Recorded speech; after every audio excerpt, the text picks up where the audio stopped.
रूपी प्यारी सात संगत जी, प्यार और सत्कार से कहना धन निरंकार जी। सात संगत जी, सतगुरु माता जी का तो जितना भी शुक्राना करें उतना ही कम है। अब देखो संडे को भी सतगुरु माता जी ने लाइव जो हमें वर्चुअल रूप में आए, लाइव हमें प्रोग्राम दिखाया, सतगुरु माता जी के दर्शन किए, संतों महापुरुषों के वचन श्रवण किए। कैसे सतगुरु माता जी ने दर्शन देकर अपने वचनों से हमें निहाल किया। हम सतगुरु का जितना भी शुक्राना करें उतना ही कम है। हर हाल में दाता का जो शुक्र मनाते हैं, उनके घर खुशियों की होती बरसाते हैं। संतों महापुरुषों जिन्होंने भी सतगुरु को अपना सहारा बनाया है, उनके जीवन में अगर कोई प्रॉब्लम्स आ भी जाती हैं तो उन्हें वो प्रॉब्लम्स बहुत बड़ी नहीं लगती, उन्हें छोटी ही लगती हैं, क्योंकि उन्हें पता होता है कि ये सतगुरु हमारा सच्चा पातशाह हमारी सभी प्रॉब्लम्स को दूर करने वाला है और कर रहा है। इसलिए जिन्होंने भी सतगुरु का सहारा लिया है, उसको प्रॉब्लम्स छोटी हो या बड़ी हो वो लगती ही नहीं कि हमारी प्रॉब्लम्स हैं। हर एक संत महात्मा, जो भी दृढ़ विश्वासी संत महात्मा होते हैं, उन्हें यही होता है कि हमारे सिर पर हमारे सतगुरु का हाथ है, हमें इससे बड़ा तो कोई है ही नहीं, तो हमें इस मुसीबत से हम कभी डर नहीं सकते। जैसे भी हो परिस्थिति रहे, एक सी मनोस्थिति, जैसी भी परिस्थिति आ जाए, ये सतगुरु सच्चा पातशाह दूर करने के लिए बैठा है। इसलिए हमने तो सिर्फ जिक्र करना है, फिक्र नहीं करना। जिस तरह जब हम जिक्र करते हैं तो सच्चा पातशाह अपने आप ही हमारी फिक्र भी करता है। ऐसा हमें दयालु सतगुरु मिला है। हम हर समय सतगुरु का सहारा लें, इसका सिमरन करें, और जिस तरह भी सतगुरु हमसे चाहते हैं हम उनके बात को माने, उनके लायक बच्चे बने, और सेवा का आदेश आए तो हम सेवा करें। जैसे कि अब अनाउंस भी हुआ है संगतों में, ज्ञान चर्चा में जोनल इंचार्ज जी ने अनाउंस भी किया है कि जिस तरह हमारी सत्संग होती है, तो सत्संग होने के बाद हम अपने घर के किसी भी फैमिली मेम्बर्स को बिठाकर नमस्कार करें। सारे ही फैमिली मेम्बर्स ने नमस्कार करनी है और ये सेवा की अपनी स्लिप भी कटवानी है। जो जो भी सतगुरु के आदेश आए, हम ये ना कहें कि हम तो पहले भी नमस्कार निकालते हैं। नहीं, अगर निकालते हैं फिर भी जो भी आदेश संतों महापुरुषों का सतगुरु की तरफ से आता है, संत महात्मा जो भी हमें समझाते हैं, हमने उस समय चाहे वो काम हम कर भी रहे हैं, फिर भी हमने यही कहना है, सतवचन। ठीक है जी। तो ये सेवा भी हमारे सतगुरु ने हिस्से में हमें दी है। सतगुरु बड़ा दयालु है। सतगुरु पता नहीं कौन सी सेवा करवा के कितने सुख बख्शता है। सतगुरु का दिया ही हम खा रहे हैं, पी रहे हैं, पहन रहे हैं। हमारा तो कुछ भी नहीं है, मेरा मुझ में कुछ नहीं, जो कुछ है सो तेरा, तेरा तुझको सौंप दे, क्या लागे है मेरा। हमारा तो कुछ भी नहीं है, हम तो इसी से ले रहे हैं। लेकिन ये सच्चा पातशाह सुखी करने के लिए अपने भगत को किस तरह समय समय पर सेवाएं भी देते हैं, और सिमरन भी, सत्संग भी किस तरह सतगुरु दे रहे हैं। इसलिए सतगुरु का शुक्राना। संतों महापुरुषों कहते हैं कई बार जीवन में आने वाली प्रॉब्लम्स भी ऐसी ही होती हैं, सामने से देखने पर वो बड़ी हमें भारी लगती हैं, लेकिन जब हम सतगुरु का सहारा लेते हैं तो वो प्रॉब्लम्स अपने आप ही दूर हो जाती हैं। इस तरह दासी एक स्टोरी आप जी के चरणों में शेयर करने जा रही है। आप जी ये स्टोरी प्रवान करें। कहते हैं कि पिताजी कोई बुक पढ़ने में बिजी थे, पर उनका बेटा बार बार आता और उल्टे सीधे सवाल पूछकर उन्हें डिस्टर्ब कर देता। पिताजी के समझाने और डांटने का भी उस बेटे पर कोई असर नहीं पड़ता। तब उन्होंने सोचा कि अगर बच्चे को किसी और काम में लगा दिया जाए तो शायद बात बन जाए, ये परेशान नहीं करेगा। उन्होंने पास ही पड़ी एक पुरानी बुक उठाई और उसके पेज पलटने लगे। तभी उन्हें विश्व का मैप दिखा।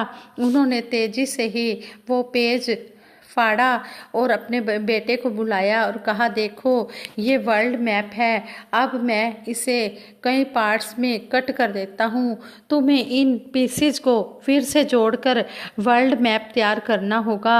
और ऐसा कहते हुए उन्होंने ये काम अपने बेटे को दे दिया ताकि मेरा बेटा जो है वो बिजी हो जाए और मुझे परेशान ना करे। जो बुक मैं पढ़ रहा हूँ वो मैं आसानी से आराम से पढ़ सकूँ। बेटा तुरंत मैप बनाने में लग गया और पिता यह सोचकर खुश होने लगे कि अब वो आराम से 2-3 घंटे बुक पढ़ सकेंगे। लेकिन ये क्या, अभी 5 मिनट ही बीते थे कि बेटा दौड़ता हुआ आया और बोला, ये देखिए पिताजी, मैंने मैप तैयार कर लिया है। पिताजी ने आश्चर्य से देखा, मैप बिल्कुल सही था, तुमने इतनी जल्दी मैप कैसे जोड़ दिया, ये तो बहुत मुश्किल काम था।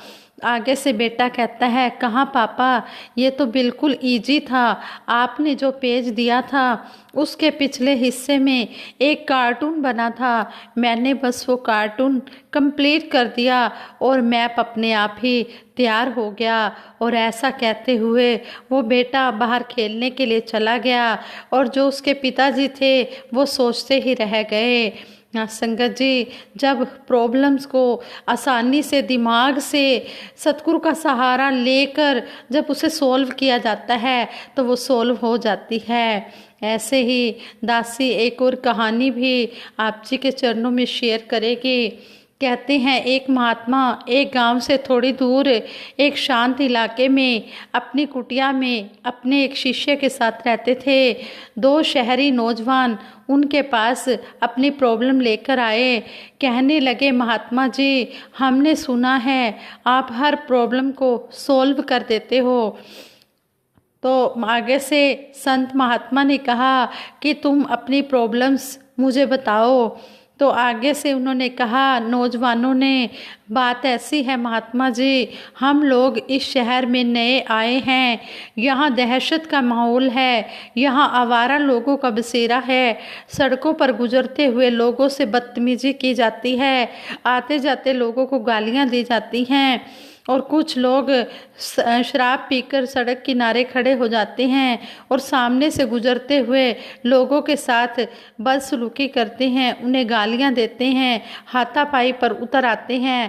पहला नौजवान बोला, हम परेशान हो गए हैं, भला ऐसे समाज में कौन रहना चाहेगा, महात्मा जी आप ही बताएं। दोनों नौजवान की बात सुनकर महात्मा जी अपने आसन से उठे और कहा, यह प्रॉब्लम तो बहुत गंभीर है। कुटिया के बाहर उठकर चल दिए। नौजवान ने बाहर जाकर देखा, महात्मा जी शांत खड़े अपनी कुटिया के सामने वाली सड़क को देख रहे थे। अगले ही पल महात्मा जी मुड़ दोनों नौजवानों से बोले, बेटा एक काम करोगे। महात्मा जी ने दूर इशारा करते हुए बोला, ये सड़क देखो, जहाँ ये सड़क मुड़ती है वहीं सामने एक नीम का बड़ा पेड़ है, जरा मेरे लिए वहाँ से कुछ नीम के पत्ते तोड़ लाओगे। तो आगे से वो नौजवान महात्मा कहते हैं, जरूर महात्मा जी, जैसा आप कहें। यह बात कहकर दोनों नौजवानों ने अपने कदम नीम के पेड़ की तरफ बढ़ा दिए, परंतु महात्मा जी उन्हें रोकते हुए बोले, ठहरो बेटा, जाने से पहले मैं तुम्हें बता दूं, रास्ते में कई आवारा कुत्ते हैं जो तुम्हें अपना शिकार बना सकते हैं, वो बहुत खूंखार हैं, तुम्हारी जान भी जा सकती है, क्या तुम वो पत्ते ला पाओगे। नौजवानों ने एक दूसरे को देखा और उनके चेहरे को देखकर महात्मा समझ गए कि वे डरे हुए तो थे परंतु वहां जाने के लिए तैयार थे। दोनों नौजवान उस सड़क पर चल दिए। वो सड़क पर से गुजरे, रास्ते में उन्हें काफ़ी आवारा कुत्ते सड़क किनारे बैठे मिले। उन्होंने कोशिश की कि वे उन्हें वहाँ से वो पार हो जाएं, परंतु यह करना इजी नहीं था। जैसे ही वह एक कुत्ते के करीब से गुजरे, कुत्ते ने उन्हें काट खाने वाली भूखी निगाहों से घूरा। वो कोशिश करते परंतु यह करना बड़ा ही मुश्किल था। काफ़ी देर इंतज़ार करने के बाद वो नौजवान खाली हाथ ही लौट आए। जब महात्मा ने देखा कि वे काफ़ी डरे हुए और खाली हाथ आए हैं, तो महात्मा ने उनसे पूछा कि आप लाए नहीं, आप नीम के पत्ते नहीं लाए। तो आगे से पहला नौजवान कहता है, महात्मा जी हमें माफ़ करना, ये रास्ता तो बहुत ही खतरनाक है, रास्ते में बहुत खूंखार कुत्ते थे, हम ये काम नहीं कर पाए। दूसरा नौजवान बोला, हमने 2-4 कुत्तों से तो हम बच गए, परंतु आगे जाने पर कुत्तों ने हम पर हमला कर दिया, हम बड़ी मुश्किल में अपनी जान बचाकर वापस आए हैं। महात्मा बिना कुछ बोले कुटिया के अंदर चले गए और अपने शिष्य को साथ लेकर बाहर आए। उन्होंने अपने शिष्य से वो नीम के पत्ते लाने के लिए कहा। शिष्य उसी समय चल पड़ा, उसी सड़क से गुजरा, उन्हीं कुत्तों के बीच से गुजरा। परंतु जब काफ़ी देर के बाद दोनों नौजवानों ने उस शिष्य को सड़क से वापस आते हुए देखा, कुटिया में आते हुए देखा, तब देखा कि उस शिष्य के हाथ नीम के पत्तों से भरे हुए थे। यह देखकर दोनों नौजवान हैरान रह गए। महात्मा जी बोले, बेटा ये मेरा शिष्य है और ये अंधा है, ये देख नहीं सकता है, परंतु कौन सी चीज़ कहाँ पर है इसे इस बात का पूरा ज्ञान है। ये डेली नीम के पत्ते लाकर मुझे देता है और जानते हो क्यों? इसे आवारा कुत्ते नहीं काटते, क्योंकि ये उनकी तरफ जरा भी ध्यान नहीं देता। महात्मा बोले, जीवन में एक बात हमेशा याद रखना, जिस व्यर्थ की चीज़ पर तुम सबसे ज़्यादा ध्यान दोगे वह चीज़ तुम्हें उतनी ही परेशान करेगी। इसलिए अच्छा होगा तुम हमेशा अपने लक्ष्य की तरफ ध्यान रखो। इन दो नौजवानों की तरह हम भी अपने जीवन में कुछ ऐसा ही अनुभव करते हैं। हमारा जीवन भी काफ़ी प्रॉब्लम से भरा होता है, ना जाने कौन से मोड़ पर मौत हमें गले लगा ले, परंतु यह सिर्फ हम पर डिपेंड करता है कि हम उन नौजवानों की तरह डरकर वापस लौट आते हैं या फिर शिष्य की तरह धैर्य और हिम्मत से आगे बढ़ते हैं और अपना लक्ष्य हासिल करते हैं। हाँ संगत जी, इन स्टोरी से हमें यही शिक्षा मिली है कि हमने कभी भी किसी भी परिस्थिति में घबराना नहीं है, हमने सतगुरु का सहारा लेकर आगे बढ़ते चले जाना है।